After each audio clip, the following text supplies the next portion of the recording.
आज के इस वीडियो में हम बात करेंगे कि जब हम अर्थ के सरफेस के नीचे जाते हैं तो फिर जो एक्सेलरेशन ड्यू टू ग्रेविटी होता है वो किस तरह से वेरी करता है। तो यहां पर देखें तो ये हो गया एक अर्थ और इस अर्थ के सरफेस पर जो है यहां पर एक ऑब्जेक्ट रखा गया है। यहां पर ये जो ऑब्जेक्ट इस सरफेस पे जो एक्सेलरेशन ड्यू टू ग्रेविटी को फील कर रहा है नीचे की तरफ, वो हमने मान लिया कि वो है यहां पर जी। सो नीचे की तरफ ये ऑब्जेक्ट जो फील कर रहा है एक्सेलरेशन ड्यू टू ग्रेविटी को, वो हमने मान लिया वो है जी। अब ये जो जी है ये किसके बराबर होगा, तो उसके लिए हम ये मान लेते हैं कि यहां पर जो है इस जगह पर जो है यहां पर है अर्थ का सेंटर, और हमने ये मान लिया कि यहां पर इस अर्थ का जो रेडियस है, इसका जो रेडियस है, चलिए हमने मान लिया कि इसका जो रेडियस है ये है आर। सो इसका रेडियस है आर और इसका जो मास है अर्थ का वो हमने मान लिया कि वो है कैपिटल एम। तो यहां से हम ये कहेंगे कि ये जो एक्सेलरेशन ड्यू टू ग्रेविटी है जी, ये बराबर होगा, यहां से हम कहेंगे कि ये जो जी है ये बराबर होगा, किसके बराबर होगा, ये होगा यूनिवर्सल ग्रेविटेशनल कांस्टेंट जी इनटू यहां पर अर्थ का मास। देखें ये जो ऑब्जेक्ट रखा गया है अर्थ के सरफेस पे, इसे जो है अर्थ अट्रैक्ट कर रहा है अपने सेंटर की तरफ। यहां पर ये जो टोटल मास होगा अर्थ का, ये टोटल मास जो है इस ऑब्जेक्ट को जो है नीचे की तरफ अट्रैक्ट कर रहा है। तो इसलिए जो है हम टोटल मास को कंसीडर करेंगे। यहां पर हम ऐसा क्यों कर रहे हैं ये आगे चल के आपको समझ में आएगा। सो ये हो गया अर्थ का मास डिवाइडेड बाय इस ऑब्जेक्ट का जो अर्थ के सेंटर से डिस्टेंस है उसका स्क्वायर। तो डिस्टेंस कितना है वो है आर, तो यहां पर आर का स्क्वायर होगा। तो ये हो गया आर का स्क्वायर। तो हमने ये मान लिया कि यहां पर ये जो आपको इक्वेशन दिख रहा है ये है इक्वेशन नंबर 1। अब हम क्या करेंगे, अब हम यहां पर जो है यहां पर ये जो आपको m दिख रहा है इसके जगह पर हम क्या पुट कर सकते हैं। देखें तो यहां पर ये जो m है ये क्या है, ये है अर्थ का मास। हमने ये मान लिया कि ये जो अर्थ है इसका जो डेंसिटी है वो है रो। हमने ये मान लिया कि इसका जो डेंसिटी है, इसका जो डेंसिटी है अर्थ का डेंसिटी ये है यहां पर रो। ये हर जगह पर ये कांस्टेंट नहीं होगा, हम ये मान रहे हैं कि हर जगह पर डेंसिटी जो है ये सेम है, कांस्टेंट है, लेकिन ये पूरी तरह से सही नहीं है, ये वेरी करेगा। लेकिन अगर हम इसके वेरिएशन को भी कंसीडर करेंगे तो फिर हम जो है यहां पर प्रूफ नहीं कर पाएंगे इस फार्मूले को, मेरे लिए बहुत मुश्किल होगा। तो चीजों को सिंपल रखते हुए हम ये मान लेंगे कि ये जो अर्थ है इसका जो डेंसिटी है वो हर जगह पर कांस्टेंट है। तो अब हम यहां से ये कह सकते हैं कि ये जो मास है अर्थ का ये बराबर होगा किसके, यहां पर इसका जो डेंसिटी है रो इनटू यहां पर ये जो अर्थ है इसका जो वॉल्यूम होगा वो, तो इसका जो वॉल्यूम होगा वो होगा इनटू 4/3 पाई, इसका जो रेडियस है उसका क्यूब, तो r का क्यूब हो गया। तो ये है हो गया यहां पर m का वैल्यू।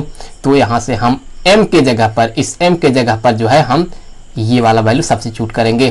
तो आगे बढ़ते हैं। तो यहां से हमें मिलेगा कि ये जो g है, ये जो g है ये बराबर हो जाएगा यहां पर, ये बराबर हो जाएगा g m के जगह पर, तो हम ये वाला वैल्यू पुट कर रहे हैं। तो यहां पर ये होगा rho into 4/3 pi r cube divided by यहां पर r का स्क्वायर। तो अभी आप ध्यान से देखें तो यहां पर ये जो r स्क्वायर है यहां पर 2r को कैंसिल करेगा तो यहां पर सिर्फ एक r बचेगा। तो यहां से हमें आगे मिलेगा कि ये जो g है, ये जो g है ये बराबर हो जाएगा, किसके बराबर होगा, यहां पर ये बराबर होगा g into rho into 4/3 pi r के। चलिए मान लेते हैं कि ये है इक्वेशन नंबर 2। तो अब अगर हम जो है एक गड्ढा खोद करके जो है इस ऑब्जेक्ट को जो है नीचे लाते हैं, तो हमने ये मान लिया कि हमने जो है कुछ इसे नीचे ले गया। कितना नीचे ले आए, जो यहां पर डिस्टेंस है, यहां पर इस जगह पर जो ये डिस्टेंस है यहां से लेकर के यहां तक, ये हमने मान लिया कि ये है t। हम d डिस्टेंस जो है इस ऑब्जेक्ट को नीचे लाते हैं। कैसे लाते हैं, हम गड्ढा खोद के लाते हैं। तो फिर अगर यहां पर देखें तो ये जो ऑब्जेक्ट है जो नीचे की तरफ यहां पर एक्सेलरेशन ड्यू टू ग्रेविटी के वैल्यू को फील करेगा नीचे की तरफ, वो अब जी नहीं होगा बल्कि कुछ और होगा। क्यों? क्योंकि जैसे जैसे हम नीचे जाते हैं तो जो एक्सेलरेशन ड्यू टू ग्रेविटी का वैल्यू होता है वो वेरी करता है। तो यहां पर इस पॉइंट पर यहां पर ये जो ऑब्जेक्ट फील करेगा एक्सेलरेशन ड्यू टू ग्रेविटी को, वो जी नहीं होगा बल्कि कुछ और होगा। तो हमने ये मान लिया कि यहां पर ये जो फील कर रहा है ये है जी डैश। तो अब हम ये कहेंगे कि ये जो जी डैश है ये किसके बराबर होगा? तो अभी आप देखें तो इस ऑब्जेक्ट का जो अर्थ के सेंटर से डिस्टेंस है वो अब देखें तो वो आर नहीं है बल्कि आर में से ये डी घट जाएगा। तो अब यहां पर देखें तो जो डिस्टेंस बना यहां से लेकर के यहां तक, ये जो डिस्टेंस है ये है आर माइनस डी। तो ये जो डिस्टेंस है ये है आर माइनस डी। तो अब हम यहां से ये कहेंगे कि ये जो जी डैश है, ये जो जी डैश है ये होगा बराबर किसके? सो जी डैश ये यहां से बराबर हो जाएगा, किसके बराबर होगा? यहां पर हम इस फार्मूले से लिखेंगे तो यहां से होगा universal gravitational constant into M. M क्या है? ये जितना मास ऑब्जेक्ट को अट्रैक्ट करता है वही मास हम कंसीडर करते हैं। तो यहां पर जब ऑब्जेक्ट रखा गया है इस पॉइंट में, तो क्या इस ऑब्जेक्ट को ये पूरा का पूरा अर्थ का मास जो है ये अट्रैक्ट करेगा? नहीं, यहां पर पूरा मास अट्रैक्ट नहीं करेगा। तो हम यहां पर ये एम नहीं ले सकते हैं। तो अब क्या किया जाए? तो अब जो है हम एक ऐसा स्फीयर ड्रा करेंगे ताकि वो जो स्फीयर है वो इस ऑब्जेक्ट से होकर पार हो। तो अब यहां पर ये जो आपको इमेजिनरी स्फेरिकल बॉडी दिख रहा है, ये बॉडी, यही जो बॉडी है इस ऑब्जेक्ट को अपने सेंटर की तरफ अट्रैक्ट करेगा। यहां पर ये जो आपको सेल दिख रहा है ये सेल इस ऑब्जेक्ट को अट्रैक्ट नहीं करेगा। हम ऐसा क्यों कह रहे हैं? क्योंकि अगर आप देखें तो अगर मैं यहां पर इस सेल को जो है छोटे छोटे मास में स्प्लिट कर लेता हूं, मान लेते हैं कि यह मास है, अगर ये मास इस ऑब्जेक्ट को इस डायरेक्शन में अट्रैक्ट करता है तो फिर यहां भी मास होगा जो कि इसे इस डायरेक्शन में अट्रैक्ट करेगा। इसी तरह से अगर एक मास यहां पे मान लेता हूं जो कि इसे इस डायरेक्शन में अट्रैक्ट करता है, तो फिर यहां पर एक मास है जो कि इसे इस डायरेक्शन में अट्रैक्ट करेगा। इसी तरह से अगर मैं यहां पर मानता हूं अगर ये मास जो है ये इसे इस डायरेक्शन में अट्रैक्ट करता है, तो फिर यहां भी एक मास होगा जो कि इसे इस डायरेक्शन में अट्रैक्ट करेगा। तो ओवरऑल इस ऑब्जेक्ट पर जो नेट फोर्स होगा वो जीरो होगा। तो फिर यहां पर हम ये कह सकते हैं कि जब नेट फोर्स जीरो होगा तो ये जो सेल है ये सेल इस ऑब्जेक्ट को अट्रैक्ट नहीं करेगा, इस पर जो नेट फोर्स है वो जीरो है।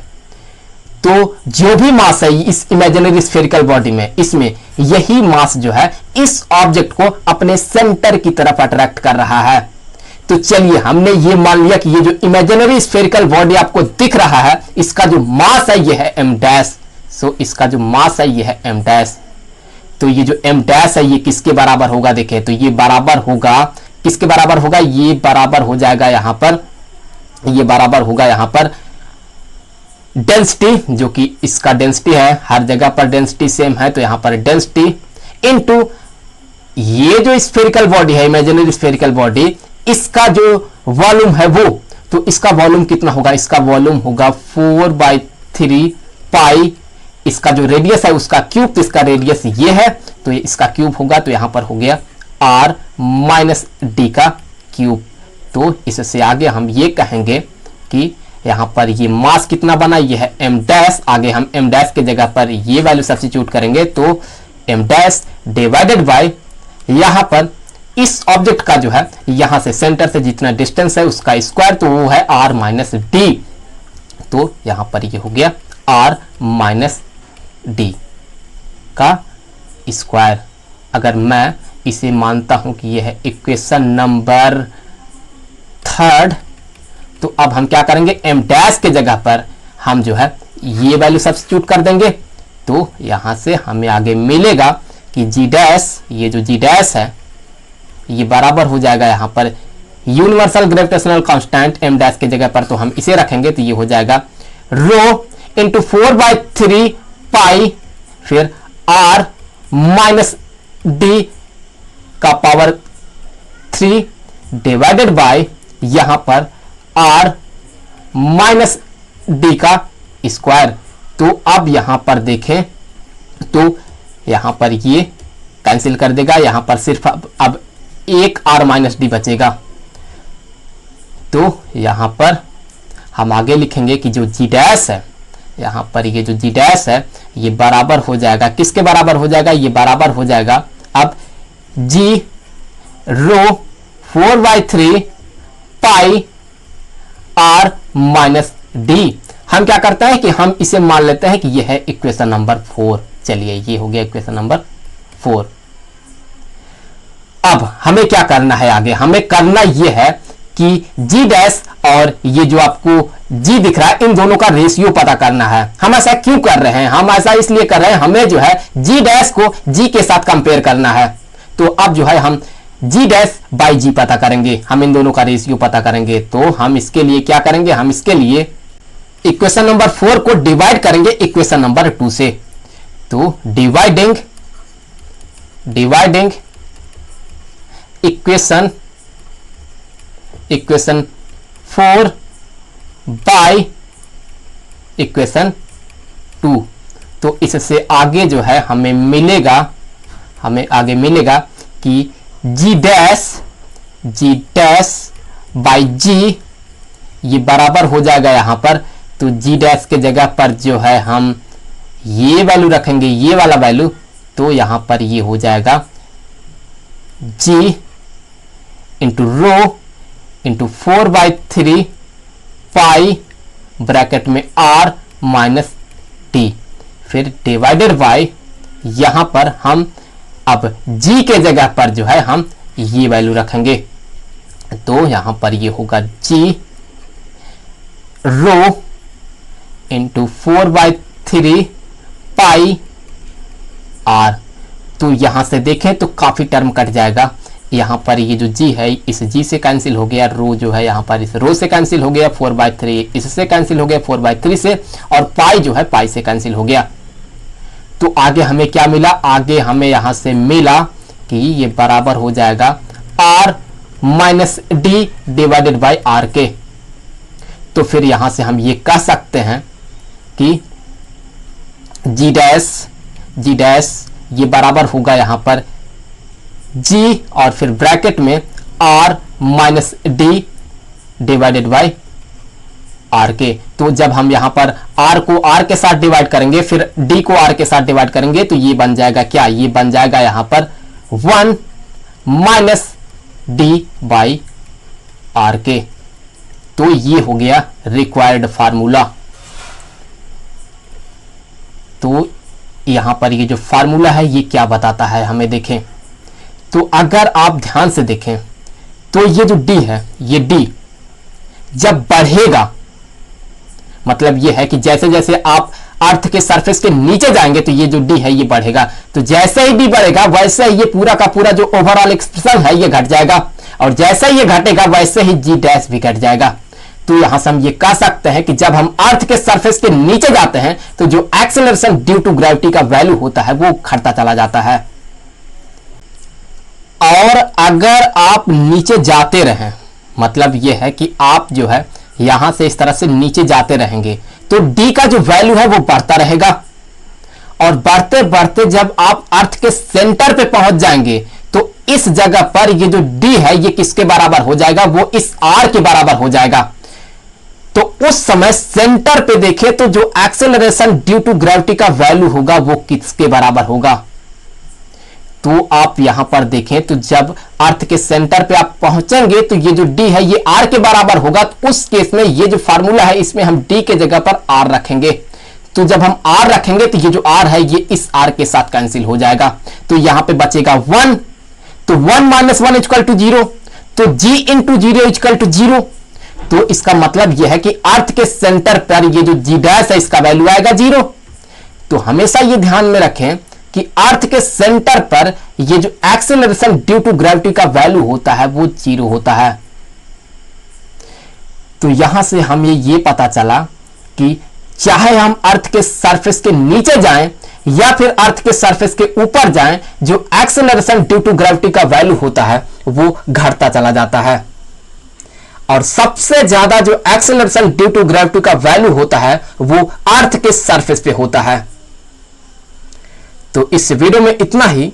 अगले वीडियो में जो है हम ये पता करेंगे कि अर्थ के रोटेशन के कारण जो है एक्सीलरेशन ड्यू टू ग्रेविटी का वैल्यू किस तरह से वेरी करता है। तो मिलते हैं आपसे अगले वीडियो में।